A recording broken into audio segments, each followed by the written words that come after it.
កូនត្រូវតែរៀបការនៅក្នុងគ្រួសារតកូលផង អត់ទេម៉ាអត់ទេខ្ញុំចង់រៀបការទេខ្ញុំព្រមចាច់ខាង យើងឲ្យនាងឯងទៅណានាងឯងត្រូវតែទៅហ្នឹង នេះម៉ាចាត់ទុកកូនជាតំណែងមែនទេ យើងឲ្យនាងឯងទៅយកគ្រួសារគេព្រោះគ្រួសារគេបានជាពាក់សន្យាគ្រួសារយើងបើនាងឯងចូលក្នុងគ្រួសារតកូលហ្វុងនឹងហើយនឹងមានមុខមាត់ឬនាងឯងចង់ក្រលហាមអស់មួយជីវិត តាម៉ា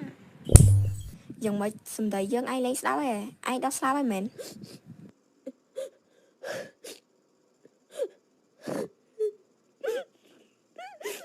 ឆាប់ទៅក្នុងបន្ទប់ពិចារណាកំហុសភ្លាមលើ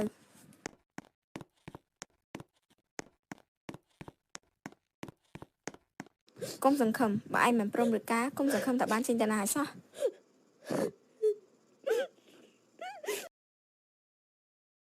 មិនក៏ស្ពាននេះបងកើតចុះមិនក៏ស្ពាននេះបងកើតចុះម៉ាមកស្ពានម៉ាអត់ទៅទៅម៉ា បើកូនមិនរៀបការប៉ានឹងមិនឲ្យកូនទៅណាទាំងអស់ រៀបចំឲ្យបានឲ្យហើយទៅថ្ងៃស្អែកនាងត្រូវទៅផ្ទះតកូលហ្វុងហើយ